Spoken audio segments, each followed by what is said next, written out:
बॉलीवुड का वो खलनायक है जिसे आतंकी गतिविधियों में लिप्त होने की वजह से सजा मिली। कई आतंकियों से उसके रिश्ते रहे। उसके 10, 20, 30 नहीं बल्कि 300 से ज्यादा लड़कियों के साथ अफेयर रहे। एक दो नहीं बल्कि उसने 3-3 शादियां की। अंबानी की बहू के साथ उसका तगड़ा अफेयर था। उनके प्यार में वो इस कदर पागल था कि वो ऋषि कपूर को पीटने तक चला गया था। लेकिन जब अंबानी की बहू ने उसका दिल तोड़ा तो शराब के नशे में डूब गया। इतना ही नहीं, उसने खूबसूरत एक्ट्रेस रेखा से शादी भी कर ली थी। माधुरी दीक्षित के साथ भी उसका अफेयर रहा। सरेआम कमिश्नर ने उसे जोरदार थप्पड़ भी जड़ दिया था। एक बार वो तलवार लेकर कुछ लड़कों को मारने भी चला गया था। अनसुनी कहानियों में आपको संजय सुनील दत्त की कहानियां सुनाते हैं। संजय दत्त उन चंद भाग्यशाली लोगों में से एक हैं जिन्हें सिनेमा और सियासत दोनों विरासत में मिली। उनके पिता सुनील दत्त और मां नरगिस सिनेमा जगत के जाने माने चेहरे रहे, तो पिता सांसद और केंद्र सरकार में मंत्री भी रहे। साल 2009 में पिता के नक्शे कदमों पर चलते हुए संजय दत्त ने राजनीति की दुनिया में कदम रख दिया। हालांकि उन्होंने कांग्रेस की जगह समाजवादी पार्टी का दामन थाम लिया, जबकि पिता, मां और बहन प्रिया दत्त कांग्रेस के पुराने साथी रहे। संजय दत्त को सियासत में लाने वाले दिग्गज नेता अमर सिंह रहे। संजय दत्त ने ऐलान कर दिया कि वो लखनऊ से लोकसभा का चुनाव लड़ेंगे। रैलियों में संजय दत्त खुद नेताओं की तरह भाषण देने लगे। संजय दत्त टाटा और पोटा के खिलाफ खुलकर बोलते थे। चुनावी रैलियों में संजय दत्त खुद के साथ जेल में हुई पुलिसिया ज्यादतियों को भी बताते थे। संजय दत्त का टिकट लगभग कंफर्म था, लेकिन उन्हें सुप्रीम कोर्ट से झटका लग गया। सुप्रीम कोर्ट ने संजय दत्त का चुनावी पर्चा रद्द कर दिया, जिसके बाद उनका चुनाव लड़ने का सपना ही रह गया। संजय दत्त और विवादों का चोली दामन का साथ रहा है। फिल्मों में रहे तो विवाद, दोस्त बनाए तो विवाद, और जब सियासत में कूदे तो वहां बवाल मचा दिया। संजय दत्त ने कह दिया कि वह मायावती को जादू का झप्पी और पप्पी देंगे, जिसके बाद खूब बवाल मच गया। संजय दत्त के खिलाफ केस भी दर्ज हो गया। बाद में उन्हें माफी मांगनी पड़ी। सुप्रीम कोर्ट से चुनाव लड़ने पर झटके के बाद संजय दत्त को समाजवादी पार्टी ने महासचिव बना दिया। एक चुनावी रैली में संजय दत्त ने उत्तर प्रदेश की तत्कालीन मुख्यमंत्री मायावती के खिलाफ विवादित बयान दे दिया था। संजय दत्त ने कहा कि वो मायावती को जादू की झप्पी और पप्पी देंगे। संजय के बयान पर बवाल मच गया। उनके खिलाफ केस भी दर्ज हो गया। बाद में संजय दत्त ने मायावती को बहन बताते हुए माफी भी मांगी थी। राजनीति में आने के बाद संजय दत्त के परिवार में तकरार बढ़ गई। संजय दत्त समाजवादी पार्टी में शामिल हुए तो उनकी बहन प्रिया दत्त दुखी हो गई, क्योंकि वो कांग्रेस में थी। उन दिनों संजय दत्त और प्रिया दत्त की दूरियां साफ देखी जा सकती थीं। लेकिन वक्त के साथ संजय दत्त का समाजवादी पार्टी से मोह भंग हो गया। दरअसल उन दिनों अमर सिंह और रामगोपाल यादव के बीच अनबन हो गई, जिसके बाद अमर सिंह ने समाजवादी पार्टी छोड़ने की बात कह दी थी। संजय दत्त अमर सिंह के समर्थन में आ गए। संजय ने ऐलान किया कि जब तक अमर सिंह पार्टी में रहेंगे तभी तक वो समाजवादी पार्टी के साथ हैं। बाद में उन्होंने समाजवादी पार्टी को अलविदा कह दिया। सपा छोड़ने के बाद संजय दत्त कांग्रेस की तारीफ करने लगे थे। यहाँ तक कि एक इंटरव्यू में उन्होंने यहाँ तक कह दिया था कि समाजवादी पार्टी ज्वाइन करनी उनकी सबसे बड़ी भूल थी। उस वक्त संजय दत्त ने कहा था, दत्त खानदान के खून में कांग्रेस पार्टी है। अगर कांग्रेस पार्टी चाहेगी तो मैं उनके साथ जरूर जाऊंगा। संजय दत्त का पूरा जीवन विवादों में घिरा रहा। आतंकी गतिविधियों में जेल की हवा खाई तो एक समय नशे में ऐसे डूबे कि दुनिया की खोज खबर नहीं थी। संजय दत्त के बिगड़ने की शुरुआत मैं 6 साल की उम्र में हो गई थी। 6 साल की उम्र में वह सिगरेट पीने लगे थे। संजय के बिगड़ने की जानकारी जब इंदिरा गांधी को मिली तो उन्होंने सुनील दत्त को सुझाव दिया कि संजय को मुंबई से दूर कर बोर्डिंग स्कूल भेज दिया जाए। संजय दत्त के बिगड़ने की शुरुआत महज 6 साल की उम्र में शुरू हो गई थी। एक बार संजय दत्त पिता सुनील दत्त के साथ कश्मीर में एक फिल्म की शूटिंग कर रहे थे। नरगिस अपने 6 साल के बेटे से मिलने पहुंच गई। एक दिन संजय दत्त मां नरगिस से सिगरेट पीने की जिद करने लगे।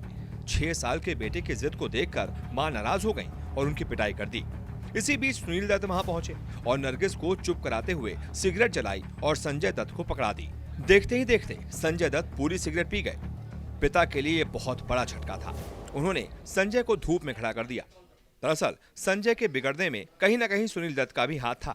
घर पर सुनील दत्त से मिलने प्रोड्यूसर्स या दोस्त आते जाते थे, जो सिगरेट ये लोग पीकर फेंक देते थे। संजय उन्हीं बची हुई सिगरेटों को उठाकर छिपकर पीते थे। एक दिन घर में कई एक्टर डायरेक्टर पहुंचे। सुनील दत्त उन्हें छोड़कर कमरे में पहुंचे तो उन्होंने देखा कि बिस्तर के नीचे से धुआं निकल रहा है। उन्हें लगा कहीं आग तो नहीं लग गई। जैसे ही झुककर बिस्तर के नीचे देखा तो संजय दत्त छिपकर सिगरेट के कश लगा रहे थे। सुनील साहब ने तुरंत उन्हें बाहर निकाल दिया और जोरदार पिटाई की। संजय को बिगड़ता देखकर पिता ने उन्हें मुंबई के कैथेड्रल स्कूल से निकालकर हिमाचल प्रदेश के मशहूर बोर्डिंग स्कूल सेंट लॉरेंस भेज दिया। एक इंटरव्यू में संजय दत्त ने बताया था कि इंदिरा गांधी के सुझाव पर उन्हें लॉरेंस स्कूल सनावर में पढ़ने के लिए भेजा गया था। स्कूल में कई बार संजय दत्त को कड़ी सजा दी गई। कई बार संजय दोस्तों की गलतियों को अपने सिर पर ले लेते थे। 1977 में संजय लॉरेंस स्कूल में 18 साल की उम्र में घर लौटे। इसके बाद उनका एडमिशन मुंबई के एल्फिंस्टन कॉलेज में करवाया गया। जब संजय कॉलेज में पहुंचे तो उनके दोस्त कहा करते थे कि तू हीरो जैसा दिखता है, फिल्मों में ट्राई कर। हालांकि पिता सुनील दत्त नहीं चाहते थे कि उनका बेटा फिल्मों में आए। इसके पीछे उनका बिगड़ा बर्ताव था। हालांकि दोस्तों के कहने पर एक दिन संजय ने मां नरगिस से कह दिया कि मुझे हीरो बनना है। नरगिस ने पति को मनाया और इसके बाद संजय को एक्टिंग की ट्रेनिंग के लिए भेज दिया गया। फिल्मों में आने के पहले संजय ड्रग एडिक्ट बन चुके थे। संजय कोकीन और हेरोइन जैसे ड्रग्स का इस्तेमाल करने लगे थे, जिससे माँ बाप परेशान हो गए।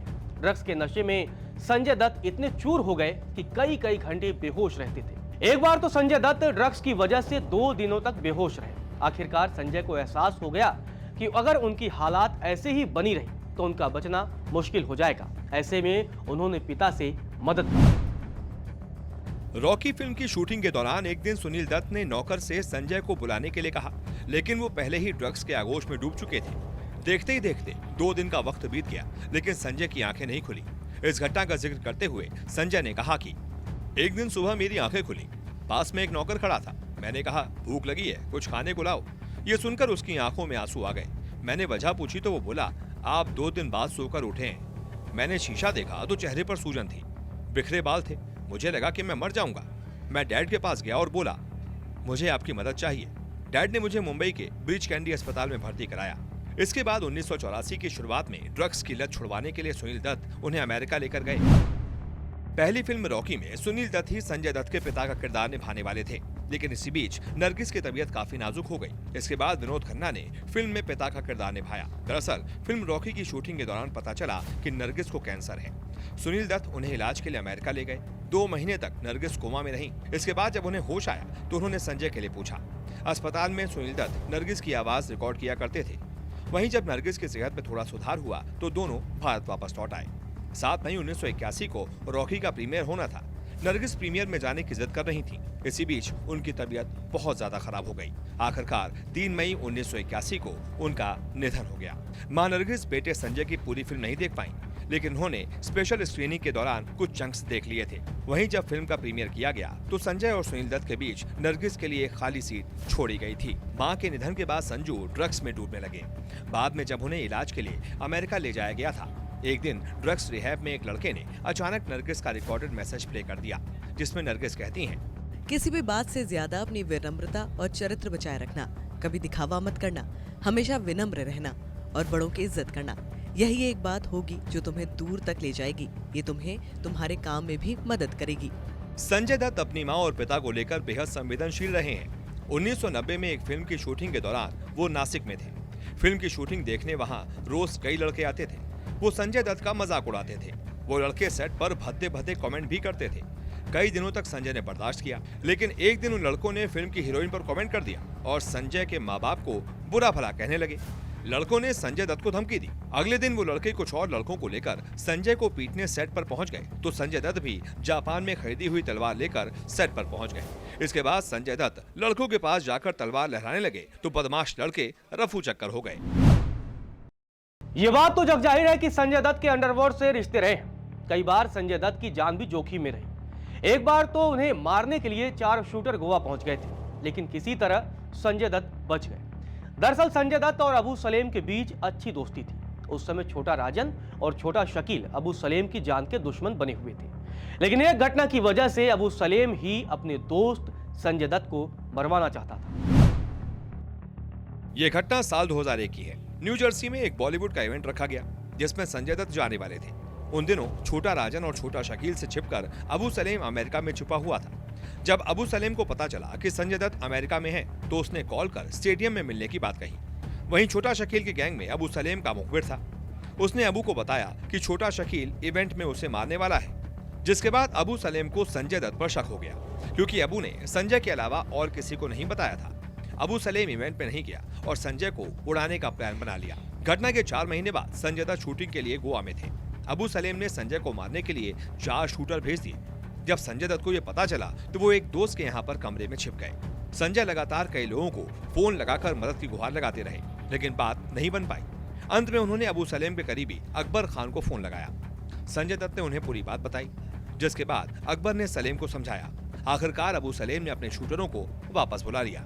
वहीं एक बार संजय दत्त का डाकुओं ने किडनैप करने की कोशिश भी की थी। इसका खुलासा खुद संजय दत्त ने किया था। एक इंटरव्यू के दौरान संजय दत्त ने बताया था, 1960 के दशक में मेरे पिता मुझे जीने दो की शूटिंग कर रहे थे। उस दौरान डकैतों ने मुझे किडनैप करने की कोशिश की थी। उस वक्त रूपा डकैत एक्टिव रहती थी। जब उन्होंने दत्त साहब से मुलाकात की तो मैं भी वहां था और उन्होंने मुझे गोद में बिठाकर दत्त साहब से पूछा कि उन्होंने फिल्म बनाने में कितना रुपए खर्च किया है। दत्त साहब ने बताया कि 15 लाख रुपए। तब डकैतों ने कहा कि अगर हम इससे किडनैप कर लें तो आप हमें कितना पैसा देंगे। लेकिन दत्त साहब ने बड़ी ही समझदारी से उनके साथ बात की और मुझे उनकी गोद से ले लिया। इसके बाद मुझे और मेरी माँ को वापस बॉम्बे भेज दिया। संजय दत्त विवादों के बादशाह तो रहे ही हैं, लेकिन इश्क के गलियों के बेताज बादशाह भी रहे। एक इंटरव्यू में उन्होंने खुद स्वीकार किया था कि उनसे 308 लड़कियों के साथ अफेयर रहे। संजय दत्त का अफेयर धीरूभाई अंबानी की छोटी बहू टीना अंबानी के साथ भी रहा है। 11 फरवरी 1957 को जन्मी टीना आज अनिल अंबानी की पत्नी है। टीना संजय दत्त की पहली गर्लफ्रेंड भी थी।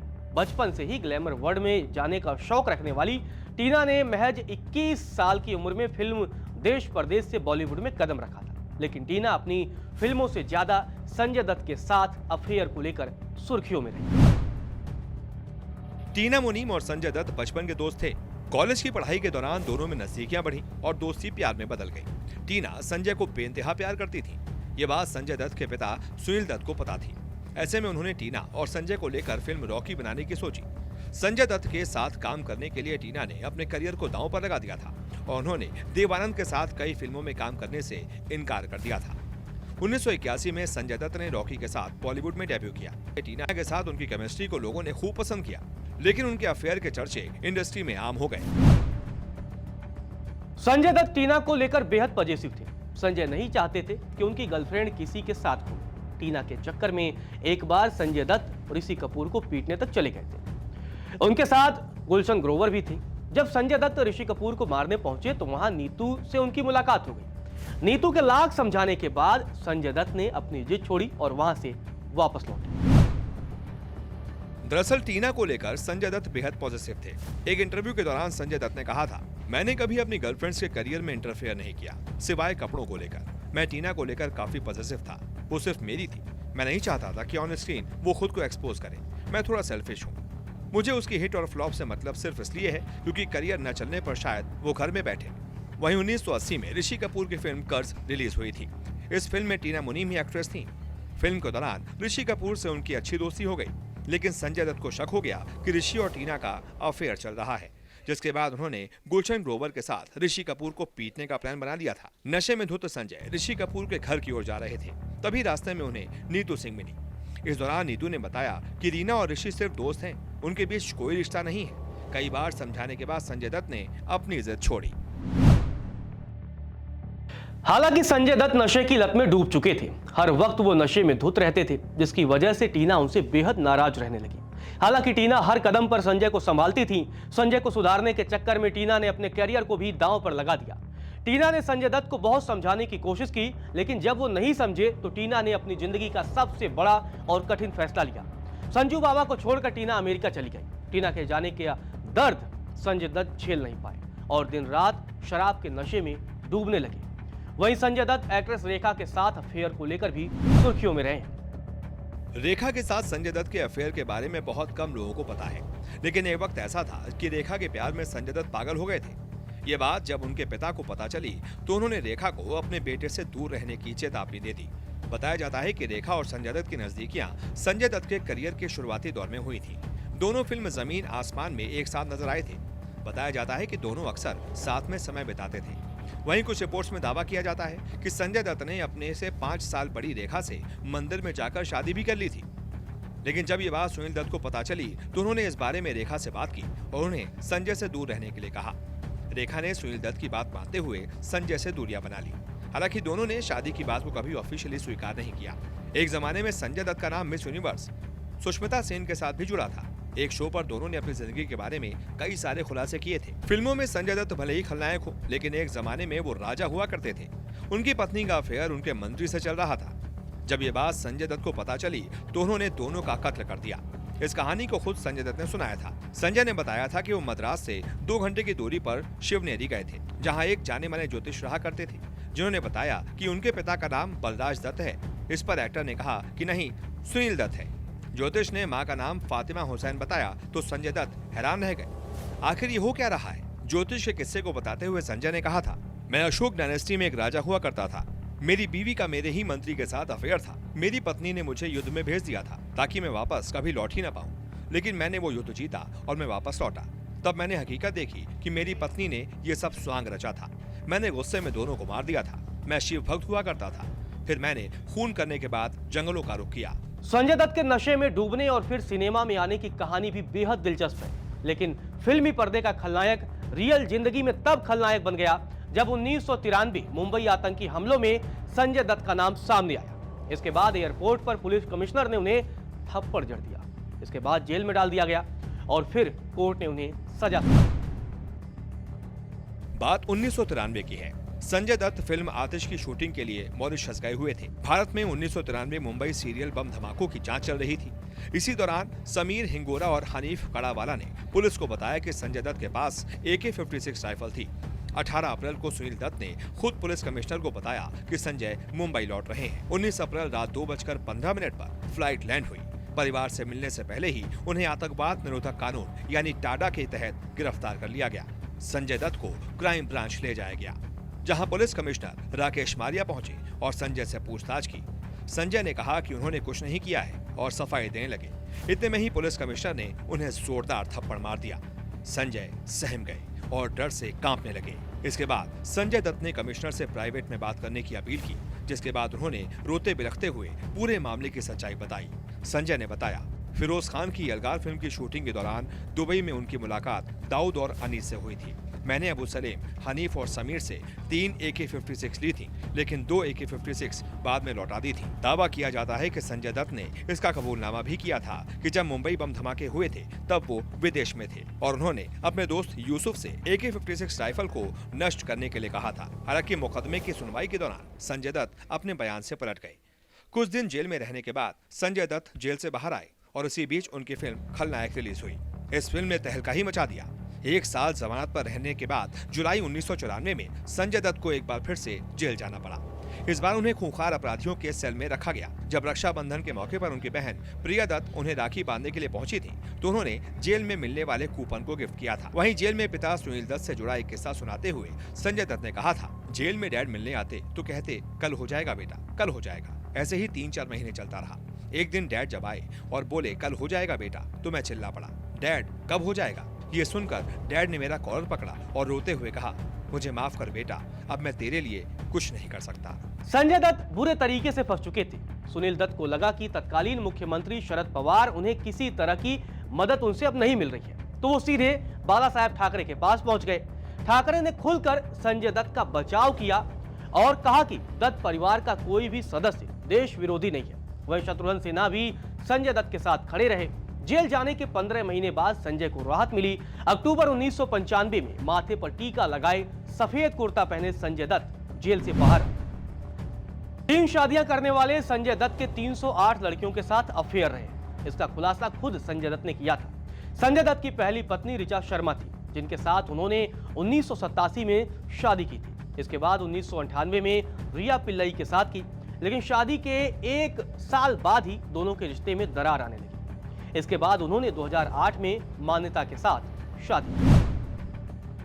1986 में संजय दत्त की फिल्म नाम आई। फिल्म की सफलता के बाद संजू सुपरस्टार बन गए। इसी बीच कई मोहब्बतों के बाद उनका दिल ऋचा शर्मा पर टिक गया। ऋचा शर्मा को देवानंद की खोज माना जाता था। 1987 में संजय दत्त के साथ शादी के बंधन में बंधने के बाद ऋचा ने एक्टिंग छोड़ दी। शादी के 1 साल बाद संजय पिता बन गए। ऋचा ने बेटी को जन्म दिया, जिसका नाम त्रिशला रखा गया। वहीं शादी के महज 1.5 साल ही बीते थे, लेकिन दत्त परिवार पर दुखों का पहाड़ टूट पड़ा। ऋचा को ब्रेन ट्यूमर हो गया। इलाज के लिए वो बेटी के साथ अमेरिका चली गईं। ऋचा जिंदगी और मौत के बीच जंग लड़ रही थी, तो वहीं माधुरी दीक्षित के साथ संजय दत्त के इश्क के चर्चे सुर्खियां बटोर रहे थे। दरअसल फिल्म साजन की शूटिंग के दौरान माधुरी के साथ संजय की नजदीकियां बढ़ गई थी। जब ये बात ऋचा को पता चली तो वो इलाज छोड़कर भारत वापस लौट आई। इस दौरान संजय दत्त ऋचा को एयरपोर्ट रिसीव करने भी नहीं पहुंचे। भारत लौटने के बाद ऋचा की तबीयत दिन ब दिन खराब होती चली गई। 10 दिसंबर 1996 को उनका निधन हो गया। इधर संजय दत्त का माधुरी दीक्षित के साथ ब्रेकअप हो गया तो उनकी जिंदगी में मॉडल रिया पिल्लई की एंट्री हुई। मुंबई हमले के बाद जब संजय दत्त जेल गए तो उस दौरान रिया उनके लिए खड़ी रही, जिसकी वजह से संजय के दिल में रिया के लिए प्यार उमड़ पड़ा। वैलेंटाइन डे के मौके पर संजय दत्त ने रिया को प्रपोज कर दिया, जिसके बाद दोनों 1998 में शादी के बंधन में बंध गए। हालांकि इस दौरान संजय लगातार फिल्मों में बिजी रहते थे, जिसकी वजह से वो रिया को समय नहीं दे पाते थे। इसी दौरान एक फिल्म के दौरान उनकी मुलाकात दिलनवाज शेख यानी मानता से हुई, जिसकी वजह से रिया के साथ रिश्तों में कड़वाहट आ गई और आखिरकार 2008 में दोनों के बीच तलाक हो गया। संजय दत्त के जीवन में मान्यता आई तो उनकी बहनें प्रिया, नम्रता और जीजा दूर हो गए। 2008 में जब संजय दत्त ने मान्यता से शादी की तो उसमें उनकी बहनें शामिल नहीं हुई थी। 2010 में मान्यता ने जुड़वा बच्चों इकरा और शाहरान को जन्म दिया। 2007 का साल संजय दत्त के लिए बेहद खास था। टाडा कोर्ट ने फैसला सुनाया था कि संजय दत्त आतंकवादी नहीं है, लेकिन कोर्ट ने उन्हें 6 साल की सजा सुनाई। 2013 में सुप्रीम कोर्ट ने संजय दत्त की सजा घटाकर 5 साल कर दी। फरवरी 2016 में अच्छे व्यवहार के आधार पर संजय दत्त को जेल से जल्दी रिहा कर दिया गया। माथे पर टीका लगाकर संजय जेल से बाहर निकले।